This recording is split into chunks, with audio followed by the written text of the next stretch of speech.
Semoga teman-teman dimanapun kalian berada, kita semua berada dalam lingkupan Tuhan Yesus Kristus. Nah teman-teman, sekarang kita ketemu lagi nih di ibadah gabungan Komisi Remaja dan Komisi Pemuda GKI Camar dengan tema Karya Kristus Melampaui Sekat Pembatas. Tema ini mengajarkan kita bahwa kita sebagai anak Kristus harus saling mengasihi tanpa memandang latar belakang, golongan, ataupun kelompok dari mana kita berasal. Tema ini akan dipaparkan lebih jelasnya oleh pembawa firman kita hari ini, yaitu Kak Bebe. Nah, sebelum kita memulai ibadah kita hari ini, kita mau menyanyikan sama-sama lagu Hai Kristen Nyanyilah dari NKB 1.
Pertolongan kita di dalam nama Tuhan yang menciptakan langit dan bumi, yang kasih setianya kekal untuk selama-lamanya. Kasih setia dan damai sejahtera dari Allah Bapa kita dan dari Tuhan Yesus Kristus menyertai saudara sekalian.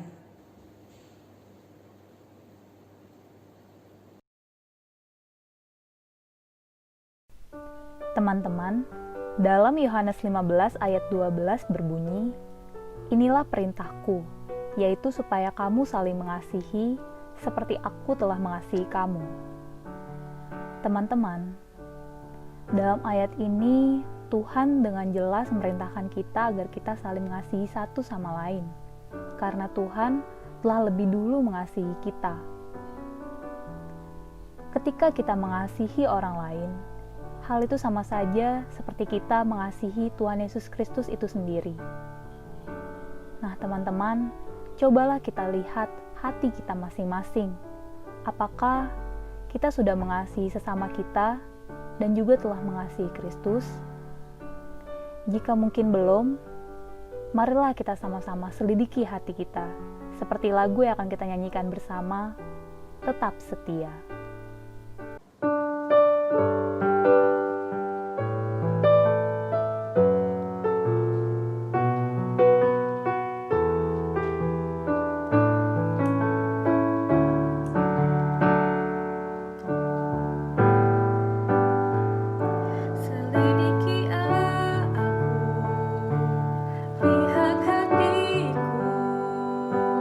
Apakah ku sungguh mengasihi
Teman-teman, tanpa terasa kita sudah memasuki pertengahan tahun 2020.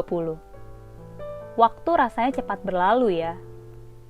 Rasanya baru kemarin kita merayakan tahun baru bersama. Tapi ternyata sekarang kita sudah mau memasuki bulan Juli 2020. Menurut teman-teman, bagaimana kesan-kesannya menjalani tahun 2020 ini? Tentunya terasa spesial, bukan? Di tengah pandemi ini, kita menjalani kehidupan yang dinamakan era new normal. Kita keluar rumah menggunakan masker, harus memakai hand sanitizer. Kita pun juga harus melakukan segala sesuatu secara online. Beribadah, bekerja, dan juga belajar dari rumah. Nah, teman-teman, bagaimana dengan kehidupan kalian? Bagaimana dengan keseharian kalian? Apakah kehidupan kalian juga telah memasuki era new normal? Kira-kira apakah masih ada kebiasaan-kebiasaan buruk lama yang melekat dalam diri teman-teman? Saat ini, saya mau mengajak teman-teman untuk merendahkan diri dan kita sama-sama menundukkan kepala untuk mengakui segala dosa dan kesalahan kita yang mungkin telah menjadi kebiasaan buruk yang telah melekat dalam hidup kita. Teman-teman, saya mau ajak teman-teman untuk berdoa secara pribadi terlebih dahulu. Kemudian kita akan tutup dalam doa bersama. Marilah kita berdoa.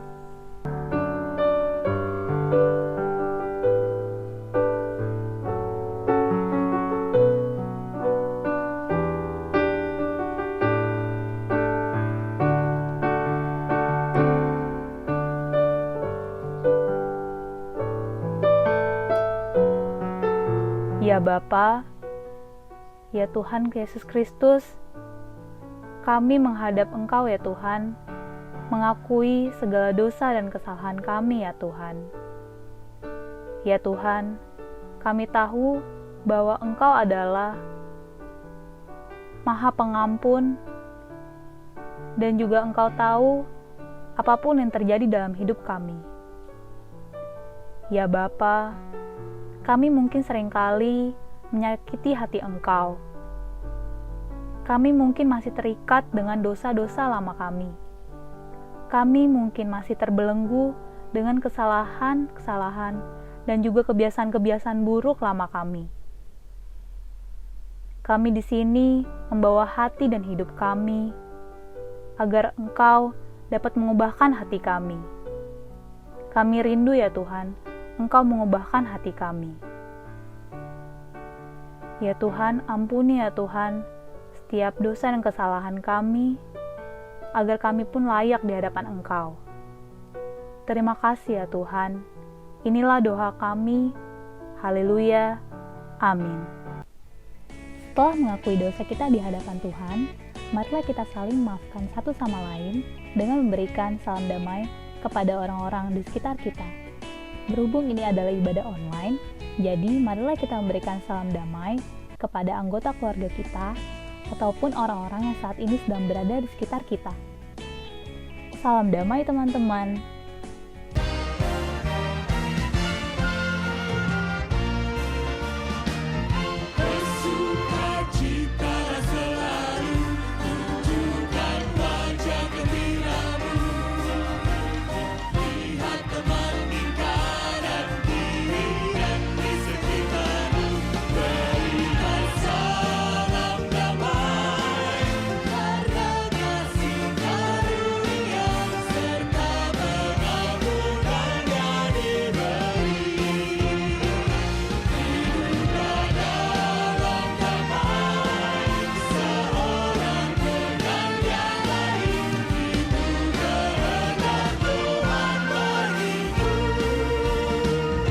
Kita akan memasuki inti dari ibadah kita hari ini. Kita akan sama-sama mendengarkan firman Tuhan yang akan dibawakan oleh TPG Berliana Sibarani atau yang biasa kita panggil KBB. Nah, sebelum kita mendengarkan firman Tuhan, ada baiknya kita mempersiapkan hati dan pikiran kita dengan menyanyikan lagu Siapa yang Berpegang dari NKB 116.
teman-teman remaja dan pemuda yang dikasihi oleh Yesus Kristus, sebelum kita bersama-sama merenungkan firman Tuhan, kita satu di dalam doa. Bapa kami yang di dalam surga, terima kasih ya Tuhan kalau kami kembali boleh berkumpul ya Tuhan secara online ya Tuhan dalam ibadah kami ya Tuhan. Biarlah Engkau hadir ya Tuhan, walaupun kami terpisah secara jarak, tapi kiranya hati kami bersatu ya Tuhan, disatukan oleh Roh Kudus-Mu saja Tuhan. Biarlah Engkau juga boleh memberkati hamba-Mu ya Tuhan. Biarlah segala perkataan yang keluar sungguh-sungguh berasal dari Engkau saja ya Allah. Dan juga setiap orang yang mendengar, yang melihat, yang bersatu di dalam ibadah online ini, sungguh-sungguh ya Tuhan, berikan hikmat bagi kami semua Tuhan, sehingga kami boleh mengerti apa yang hendak Engkau sampaikan kepada kami. Di dalam nama Yesus Kristus kami berdoa dan mengucap syukur. Amin. Shalom teman-teman yang dikasihi oleh Yesus Kristus. Kita sama-sama hari ini merenungkan sebuah tema, karya Kristus melampaui sekat duniawi. Kita mau membuka Alkitab kita dan membaca dari Lukas pasal yang ke-8 ayat 26 sampai 39. Yesus mengusir roh jahat dari orang Gerasa. Lalu mendaratlah Yesus dan murid-muridnya di tanah orang Gerasa yang terletak di seberang Galilea. Setelah Yesus naik ke darat, datanglah seorang laki-laki dari kota itu menemui dia. Orang itu dirasuki oleh setan-setan dan sudah lama ia tidak berpakaian dan tidak tinggal dalam rumah, tetapi dalam perkuburan. Ketika ia melihat Yesus, ia berteriak lalu tersungkur di hadapannya dan berkata dengan suara keras, "Apa urusanmu dengan aku, hai Yesus, anak Allah yang maha tinggi? Aku memohon kepadamu supaya engkau jangan menyiksa aku." Ia berkata demikian sebab Yesus memerintahkan roh jahat itu keluar dari orang itu. Karena sering roh itu menyeret-nyeret dia, maka untuk menjaganya ia dirantai dan dibelenggu. Tetapi ia memutuskan segala pengikat itu dan ia dihalau oleh setan itu ke tempat-tempat yang sunyi. Dan Yesus bertanya kepadanya, "Siapakah namamu?" Jawabnya, "Legion," karena ia kerasukan banyak setan. Lalu setan-setan itu memohon kepada Yesus supaya ia jangan memerintahkan mereka masuk ke dalam jurang maut. Adalah di sana sejumlah besar babi sedang mencari makan di lereng gunung. Lalu setan-setan itu meminta kepada Yesus supaya ia memperkenankan mereka memasuki babi-babi itu. Yesus mengabulkan permintaan mereka. Lalu keluarlah setan-setan itu dari orang itu dan memasuki babi-babi itu. Kawanan babi itu terjun dari tepi jurang ke dalam danau lalu mati lemas. Setelah penjaga-penjaga babi itu melihat apa yang telah terjadi, mereka lari lalu menceritakan hal itu di kota dan di kampung-kampung sekitarnya. Dan keluarlah orang-orang untuk melihat apa yang telah terjadi. Mereka lari lalu menceritakan hal itu di kota dan di kampung-kampung sekitarnya. Dan keluarlah orang-orang untuk melihat apa yang telah terjadi. Mereka datang kepada Yesus dan mereka menjumpai orang yang telah ditinggalkan setan-setan itu duduk di kaki Yesus. Ia telah berpakaian dan sudah waras, maka takutlah mereka. Orang-orang yang telah melihat sendiri hal itu memberitahukan kepada mereka bagaimana orang yang dirasuk setan itu telah diselamatkan. Lalu seluruh penduduk daerah Gerasa meminta kepada Yesus supaya ia meninggalkan mereka, sebab mereka sangat ketakutan. Maka naiklah ia kembali ke dalam perahu, lalu berlayar kembali. Dan orang yang telah ditinggalkan setan-setan itu meminta supaya ia diperkenankan menyertainya. Tetapi Yesus menyuruh dia pergi.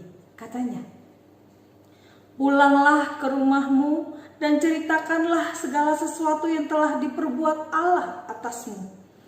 Orang itu pun pergi mengelilingi seluruh kota dan memberitakan segala apa yang telah diperbuat Yesus atas dirinya. Demikianlah pembacaan firman Tuhan. Berbahagialah kita yang mendengarnya dan yang memeliharanya di dalam kehidupan kita. Haleluya. Teman-teman remaja pemuda yang dikasihi oleh Yesus Kristus, tema kita hari ini berbicara tentang karya Kristus melampaui sekat duniawi. Di dalam kisah yang kita barusan baca, di dalam pembacaan Injil Lukas pasal 8 ayat 26 sampai 39 merupakan gambaran tentang bagaimana perjumpaan Yesus dengan orang yang kerasukan setan. Teman-teman, terbayang tidak kalau teman-teman sedang melakukan perjalanan dan kemudian ketika tiba di tempat, di lokasi, kamu disambut oleh orang yang kerasukan setan, yang tidak pakai baju, yang tangannya bekas rantai, tapi rantai itu sudah diputus oleh dia. Bayangkan orang itu menghampirimu dan kemudian tersungkur. Nah teman-teman yang dikasih oleh Yesus Kristus, yang Yesus alami adalah sebuah peristiwa yang berbeda. Karena biasanya pada zaman ketika Yesus memulai pelayanannya, ketika dia sudah banyak dikenal, Yesus dihampiri oleh banyak orang yang mau bertemu dengan Yesus, mendengar ajaran Yesus, ingin disembuhkan, ingin memperoleh pengajaran. Nah kali ini ketika Yesus tiba di sebuah daerah di tanah orang Gerasa, Yesus tidak disambut oleh penduduk, tapi hanya oleh satu orang laki-laki. Di Matius dikisahkan ada 2 orang laki-laki, dan orang ini adalah orang yang kerasukan setan. Teman-teman yang dikasih oleh Yesus Kristus, orang yang kerasukan setan ini adalah seorang laki-laki yang sudah sekian lamanya dia kerasukan oleh bukan hanya satu roh jahat, tapi banyak roh jahat. Sehingga waktu Yesus nanya, siapa nama kamu? Ini menunjukkan Yesus memiliki kepedulian untuk mengenal siapa laki-laki yang menghampirinya, yang berlari-lari menemui dia. Tapi orang ini menjawab, namaku Legion. Legion itu adalah serdadu Romawi yang jumlahnya kira-kira 6.000 orang. Dia menyebutkan namanya Legion karena memang roh jahat yang ada dalam dirinya ada banyak. Nah teman-teman yang dikasih oleh Yesus Kristus, sekian tahun lamanya orang ini hidup terpisahkan dari masyarakat. Dia dianggap orang yang membahayakan. Dia dianggap orang yang tidak pantas karena dia selalu membuat keributan. Karena dia sering diseret-seret oleh roh jahat itu. Kemudian karena di dalam penyiksaan batinnya, dia kemudian melukai dirinya sendiri. Nah teman-teman yang dikasih oleh Yesus Kristus, jadi bayangkan orangnya adalah orang yang tidak berpakaian, tubuhnya penuh dengan luka, di tangannya dan di kakinya ada bekas rantai, dan kemudian dia mungkin sangat bau karena bisa dibayangkan mungkin dia tidak suka membersihkan dirinya sendiri, dan pasti dia juga sangat kurus karena tidak ada orang yang memperhatikan makannya, bukan? Nah teman-teman yang dikasih oleh Yesus Kristus, ini adalah gambaran orang yang dipisahkan dari masyarakat karena dia dianggap tidak pantas. Namun yang Yesus lakukan ini berbeda teman-teman. Ketika dia dihampiri oleh laki-laki ini, dan orang ini langsung menjawab, Yesus, anak Allah yang maha tinggi, aku memohon kepadamu, jangan menyiksa aku.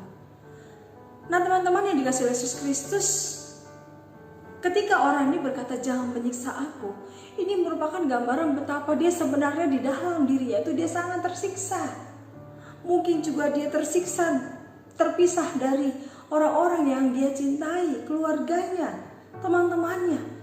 Mungkin dia juga tersiksa karena dia secara jiwa dia dipenuhi oleh roh jahat sehingga dia tidak bisa hidup secara bebas.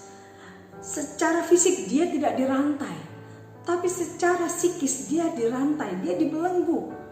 Ketika Yesus hadir menemui dia, itu adalah sebuah gambaran betapa Yesus ingin memutuskan belenggu kejiwaan dia. Apa yang membuat dia selama ini tidak bisa bebas, membuat dia selama ini tersiksa, membuat dia selama ini begitu menderita. Teman-teman yang dikasih oleh Yesus Kristus, ketika akhirnya Tuhan mengusir roh jahat itu ke dalam babi-babi, di Injil Markus menyebutkan ada 2000 ekor babi. Masuklah mereka, roh-roh jahat itu ke dalam tubuh babi itu, dan kemudian babi-babi itu karena mereka sudah kerasukan, kemudian mereka berlari dan mereka melompat ke dalam air dan kemudian mati tenggelam. Teman-teman yang dikasih oleh Yesus Kristus, kenapa Yesus memilih orang ini dibanding babi yang jumlahnya kira-kira 2000? Bayangkan teman-teman, kalau kalian baru memasuki sebuah daerah yang bukan merupakan daerah kalian, bukankah kalian akan berhati-hati? Nah, tapi yang Yesus lakukan adalah dia tahu ada konsekuensi dengan dia melakukan hal itu. Berarti nanti dia akan dibenci oleh para pengusaha babi. Karena Yesus menghancurkan perekonomian mereka, menghancurkan mata pencaharian mereka. Tapi Yesus tidak memikirkan itu, bukan berarti Yesus tidak peduli. Tapi Yesus menganggap laki-laki ini jauh lebih berharga daripada masyarakat yang nantinya akan membenci dia, yang akan ketakutan. Jadi teman-teman, wajar saja ketika Yesus diusir, mereka ketakutan. Saking takutnya mungkin mereka berpikir, wah, ingat di Injil Matius dikatakan ada 2 orang yang kerasukan setan. Bayangkan kalau mereka berpikir, wah, ini baru 1 orang yang kerasukan yang disembuhin, udah 2000 babi yang mati. Kalau orang yang kedua juga ikut disembuhin sama Yesus, bisa 4000, 2 kali lipat. Sehingga mereka ketakutan, nanti mereka makan apa, kami makan apa? Kami nanti gak punya mata pencaharian lagi, kami gak punya kehidupan. Sehingga dalam ketakutan mereka mengusir Yesus. Teman-teman yang dikasihi oleh Yesus Kristus, apa yang mereka alami bisa dipahami. Karena seringkali kita menganggap orang lain itu merugikan kita secara finansial, sehingga kita mengusir mereka jauh-jauh. Asalkan aku aman, gak apa-apalah mereka jauh-jauh dari aku. Yang penting aku gak rugi. Toh dia juga bisa hidup kok tanpa aku. Nah teman-teman, sadar atau tidak sadar, seringkali kita membangun tembok antara diri kita dengan orang lain. Ada 2 tembok yang KBB sama-sama mau kita renungkan hari ini. Tembok yang pertama adalah ketika kita membangun tembok supaya orang lain tidak masuk. Karena kita menganggap orang lain tidak pantas untuk masuk ke dalam lingkungan kita, pergaulan kita. Tembok yang kedua adalah ketika kita memisahkan orang lain dari diri kita karena kita ketakutan. Karena kita takut dengan orang yang di luar. Karena kita mungkin pernah dilukai sehingga ingin menyendiri, ingin menjauhkan orang lain dari diri kita. Nah, perbedaannya adalah yang pertama adalah orang yang pertama ini merasa dirinya tinggi, sehingga dia membuat orang lain yang dianggap lebih rendah dijauhkan. Ini dialami oleh negara Amerika ketika presiden memutuskan mereka suatu hari akan membangun tembok antara Amerika Serikat dengan Meksiko. Presiden Trump mengatakan, kami membangun tembok bukan kami membenci yang ada di luar, tapi karena kami mengasihi yang di dalam. Nah teman-teman, ini ucapan yang sangat ironi bukan? Ketika dia ingin mencintai, makanya dia melindungi. Apa yang terjadi? Teman-teman ingat bukan? Ketika Jerman membangun tembok, memisahkan antara Jerman Barat dan Jerman Timur. Apakah ketika Jerman Timur membangun tembok, orang-orang Jerman Timur merasa dicintai? Justru mereka merasa menderita. Bisa dibayangkan ketika Amerika nantinya akan membangun tembok, memisahkan antara Amerika dan Meksiko. Bukankah orang-orang yang di dalamnya yang berasal dari Meksiko, dia akan merasa diri mereka tersiksa karena keluarga mereka ada yang masih berada di sana. Mereka merasa diri mereka dinilai lebih rendah daripada kulit putih. Orang-orang yang Hispanik atau orang-orang Latin akan dinilai lebih rendah daripada orang kulit putih. Belum lama ini ada sebuah kisah yang sangat memilukan hati. Kisah ini dialami oleh seorang pria yang bernama George Floyd. Dia diduga menggunakan uang palsu. Dia membeli sebuah benda di supermarket menggunakan uang $20. Kemudian dia ditangkap dan proses penangkapan berjalan dengan sangat tidak manusiawi. Akhirnya George Floyd kemudian ditahan dengan cara ditindih di bagian leher sampai akhirnya dia meninggal karena dia kesesakan. Dia tidak bisa bernafas karena dia terus berteriak, I can't breathe, I can't breathe. Aku gak bisa bernafas, aku gak bisa bernafas. Teman-teman yang dikasihi oleh Yesus Kristus, kesalahan apa yang George Floyd lakukan sehingga dia harus meninggal karena uang $20? Teman-teman, George Floyd dikelilingi oleh 4 orang polisi yang bertubuh besar, tapi mereka tetap ketakutan sehingga dia harus menindih George Floyd di bagian leher. Teman-teman yang dikasihi oleh Yesus Kristus, pembatasan antara aku dan engkau. Ketika seseorang merasa aku lebih tinggi dari engkau, maka aku berhak berbuat apapun terhadap engkau. Ini adalah bukan gambaran kasih yang Yesus inginkan. Kasih yang Yesus inginkan justru menjangkau orang lain, menjangkau orang-orang yang menderita, orang-orang yang tersingkirkan, orang-orang yang kesepian. Peristiwa George Floyd ini memang memancing demo yang besar-besaran, teman-teman. Bahkan ada sebuah slogan yang berkata, "End of white silence." Akhiri kediaman dari kulit putih. Selama ini orang-orang kulit putih di Amerika tidak berdiri bersama saudara-saudara mereka yang berkulit hitam. Tapi saat ini mereka mau berdiri memperjuangkan persamaan hak bagi seluruh warga negara Amerika.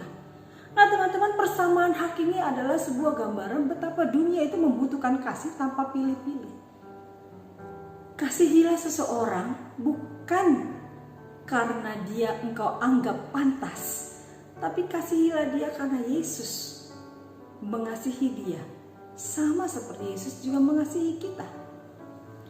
Teman-teman yang dikasihi oleh Yesus Kristus, gambaran yang kita lihat sama-sama di kisah Lukas pasal 8 ayat 26 sampai 39 ini adalah sebuah gambaran betapa kita pun seringkali ternyata membangun tembok karena kita merasa diri kita tersiksa sehingga kita menutup orang lain dari diri kita.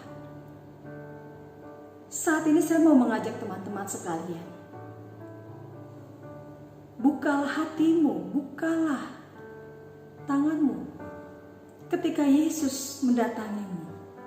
Ketika Yesus mendatangi tanah orang Gerasa ini, Yesus tahu yang dia jumpai nantinya hanya ada satu orang laki-laki, yaitu laki-laki yang menderita karena kerasukan. Dia menderita karena kesepian, dia menderita secara fisik, dia menderita secara kejiwaan. Yesus menghampiri jauh-jauh, menyeberang ke tanah orang Gerasa karena kasihnya. Saudaraku sekalian dikasihi oleh Yesus Kristus, teman-teman, ketika Yesus mau datang ke dunia, itu pun karena Yesus mengasihi engkau, mengasihi saya. Mungkin engkau merasa orang-orang membangun tembok terhadap diriku. Mungkin engkau merasa aku begitu kesepian sementara orang lain terlihat begitu bahagia.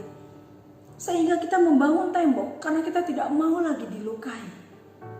Mungkin kita pernah bertemu dengan orang-orang yang berkata-kata jahat, menghina kita, mungkin melukai kita, mungkin menghakimi kita. Sehingga secara tidak sadar kita membangun tembok sehingga kita tidak terluka. Dan yang terjadi justru kita semakin terluka, semakin kesepian, semakin terpenjara oleh perasaan kita sendiri. Teman-temanku yang dikasihi oleh Yesus Kristus, saat ini Yesus datang ke dalam kehidupanmu. Dia akan membongkar segala tembokmu. Dia akan membongkar seluruh apa yang engkau anggap membuat engkau tersiksa. Dia akan memutuskan rantai belenggumu. Yesus akan memelukmu dengan penuh kasih. Sekalipun manusia tidak bisa mengertimu, sekalipun manusia tidak bisa mengasihimu, tetapi Yesus mengasihimu. Dan Yesus yang adalah Tuhan, dia datang ke dunia untuk merangkulmu erat-erat dan berkata, anakku yang kukasihi. Teman-teman yang dikasihi oleh Yesus Kristus, di akhir kisah Lukas pasal 8 ini, setelah orang ini sembuh, dia kemudian duduk di kaki Yesus dan ngobrol. Sekalipun Yesus tahu para penjaga babi sedang panik menceritakan ini ke kampung, Yesus tahu dia akan diusir. Tapi Yesus tidak peduli karena ada satu jiwa yang membutuhkan kasihnya. Karena ada satu jiwa yang sudah dibebaskan. Dan Yesus mengasihi dia. Sama seperti Yesus mengasihi kita. Mengasihi engkau dan saya. Teman-teman yang dikasihi oleh Yesus Kristus, biarlah hari ini kita pun mau membuka hati kita terhadap orang lain. tidak lagi menganggap diri kita harus membangun tembok tinggi-tinggi, tidak lagi menganggap diri kita lebih berharga dari orang lain, ataupun tidak lagi menganggap diri kita lebih rendah dari orang lain. Tapi biarlah kita mau membuka hati kita, merangkul orang lain, mengasihi orang lain, sama seperti Kristus mengasihi kita. Amin.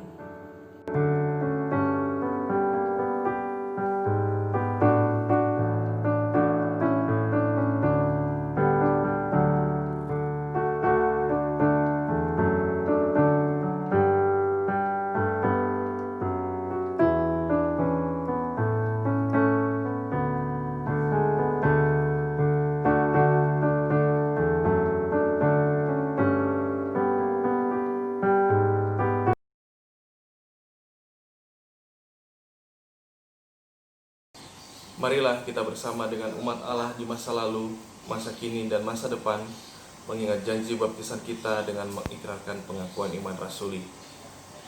Aku percaya kepada Allah, Bapa yang Maha Kuasa, Khalik langit dan bumi, dan kepada Yesus Kristus, Anak yang tunggal Tuhan kita, yang dikandung daripada Roh Kudus, lahir dari anak darah Maria, yang menderita sengsara di bawah pemerintahan Pontius Pilatus, disalibkan, mati dan dikuburkan, turun ke dalam kerajaan maut, pada hari yang ketiga bangkit pula dari antara orang mati, naik ke surga, duduk di sebelah kanan Allah Bapa yang Maha Kuasa, dan dari sana akan datang untuk menghakimi orang hidup dan mati.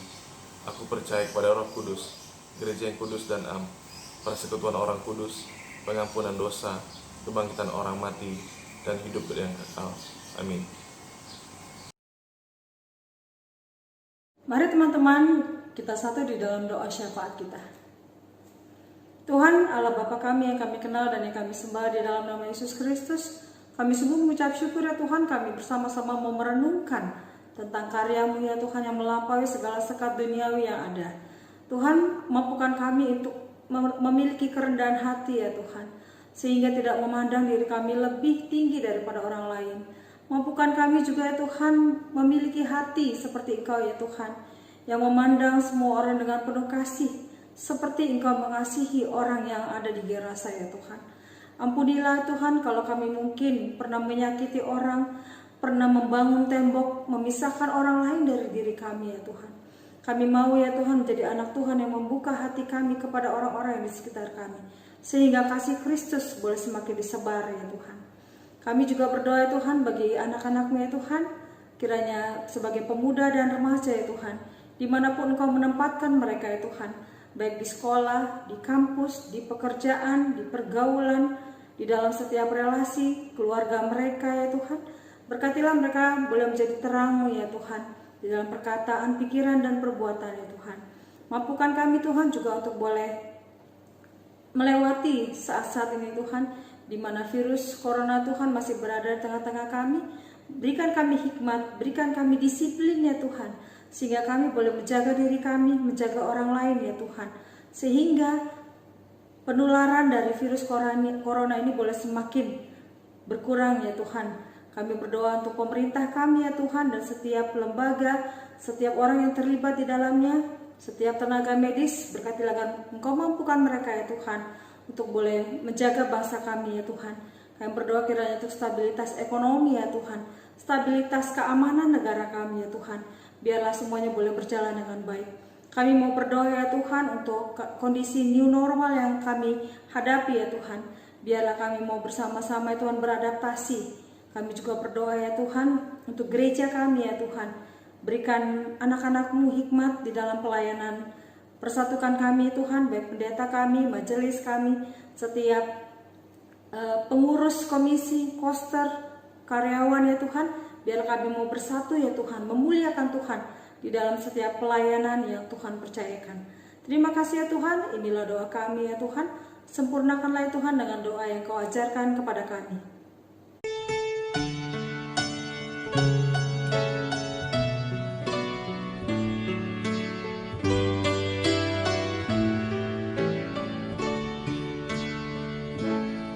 Bapa kami yang ada di surga, dikuduskanlah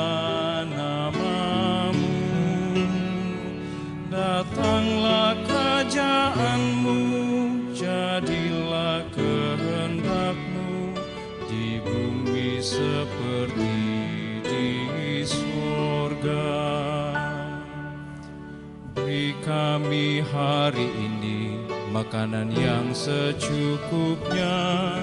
Ampuni salah kami seperti kami ampuni yang bersalah pada kami. Jangan bawa kami dalam pencobaan, melainkan lepaskan kami dari yang jahat. Kaulah yang punya kerajaan dan kuasa dan kemuliaan sampai selama-lamanya. Amin. Amin.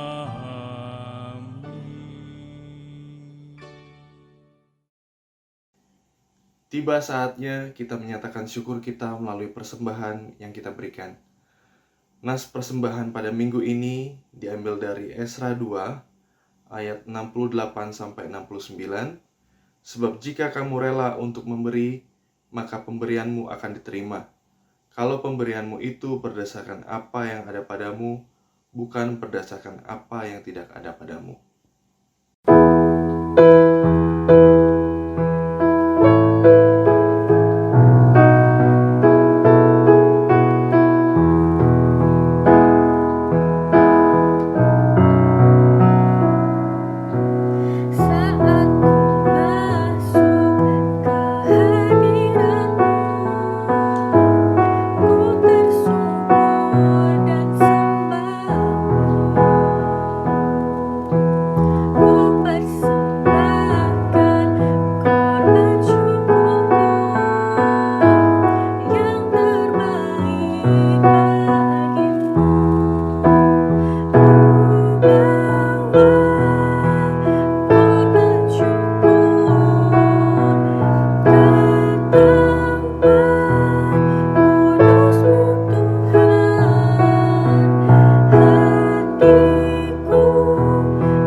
Mari kita bersatu di dalam doa.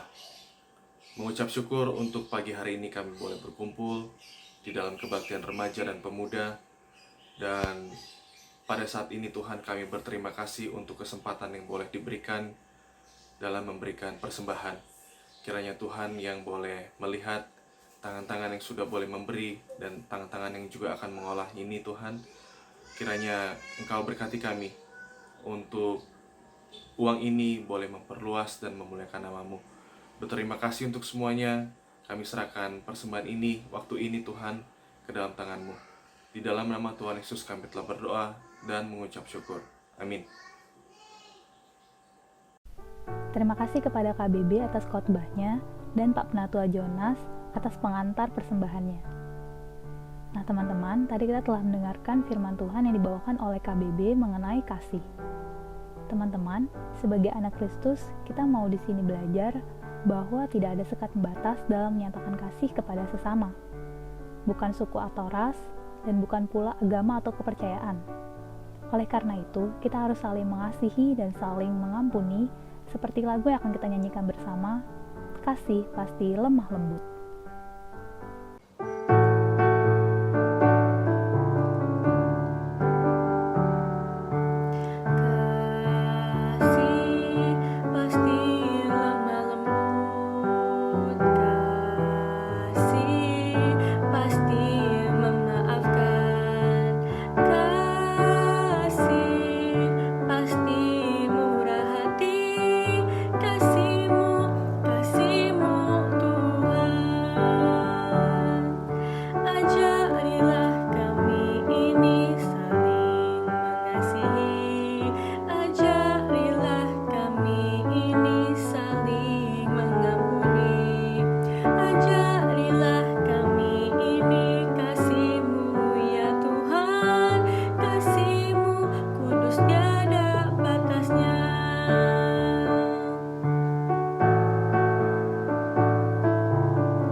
Teman-teman yang dikasihi oleh Yesus Kristus, ibadah kita telah selesai. Bersama-sama kita menerima pengutusan dan berkat dari Tuhan. Arahkanlah hatimu kepada Tuhan. Jadilah saksi Kristus. Terpujilah Tuhan. Kembalilah ke dalam kehidupanmu dan terimalah berkat Tuhan. Tuhan memberkati kita dan melindungi kita. Tuhan menyinari kita dengan wajahnya dan memberi kita kasih karunia. Tuhan menghadapkan wajahnya kepada kita dan memberi kita damai sejahtera. Amin.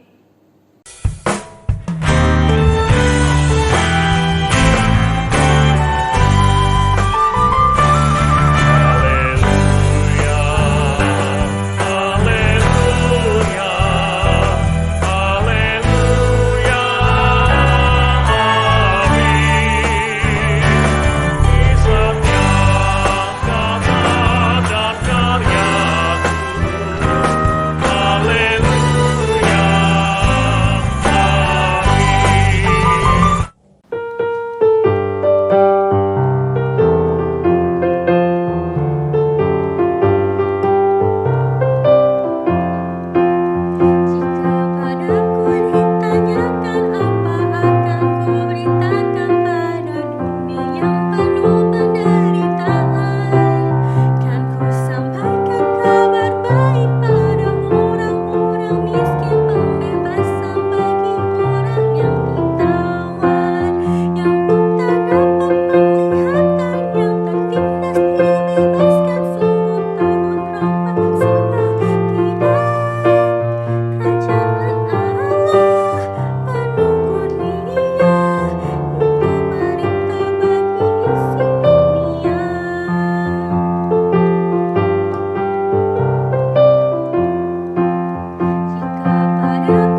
kita sudah berada di akhir ibadah kita hari ini.